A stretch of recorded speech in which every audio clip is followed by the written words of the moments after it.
Seems like whatever I do is to help people fall in love with nature, because if they fall in love, then your work is over. You've done your bit and they take it from there. My name is Cloe Chunn, and I'm not formally trained as a naturalist. I'm self-taught, meaning I palled around with a lot of birders and plant enthusiasts and people who love nature and learned a lot just by observing on my own.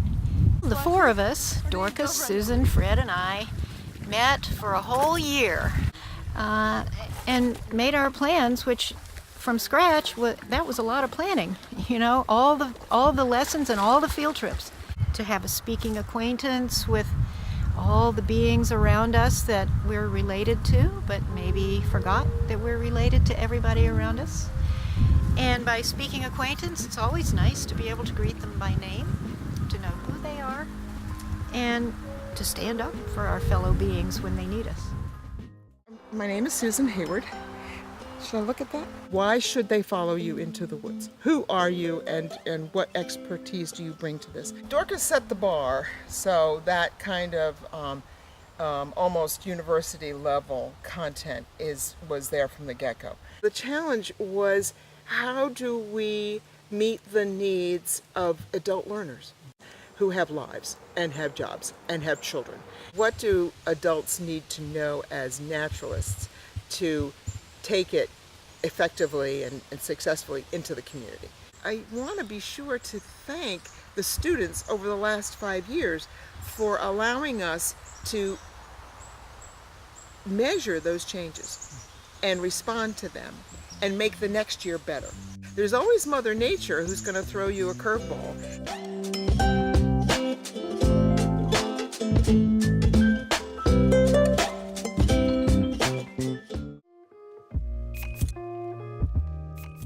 I collected everything as a kid. Well, my name is Fred Cichocki. Shells to rocks and minerals, fossils, butterflies and moths. And I would hope that the current board members who came through the program are content with what they have and want to maintain it, because it is probably the best in the country as far as I can tell. I would advise the board and any future students to really remain true to the philosophy and mission that began the program.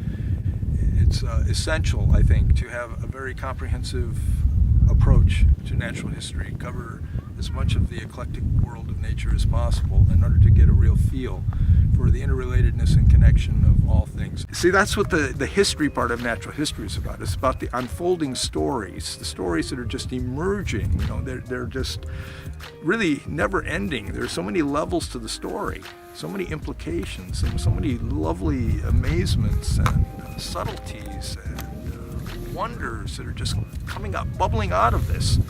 Let's see that. Let's notice that. These are dehydrated. Some of these have been skinned. Dorcas Miller. I'm pretty much self-taught. I took botany for the first year of college because we all had to take a science. When I got out and started doing all the outdoorsy stuff that I did, it seemed like, how could I not know about all this? So I just started learning. I have been teaching at the Augusta Senior College for a couple years, and I was teaching 15 students each semester. And after a couple of years, I thought, you know, I'd like to have a bigger ripple. I'd like to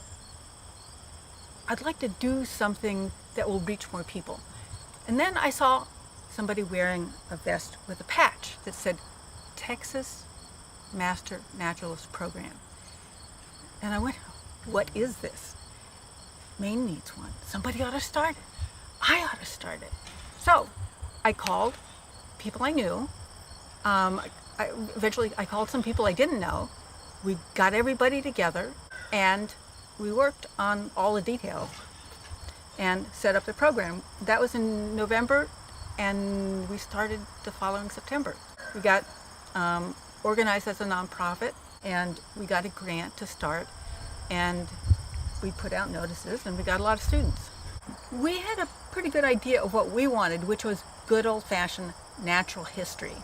People learn best when they're engaged, and they're fully engaged, when they have things to pick up and feel and look at and consider themselves. We use a lot of student kits. These are the collections. We do ferns, wildflowers, and shrubs.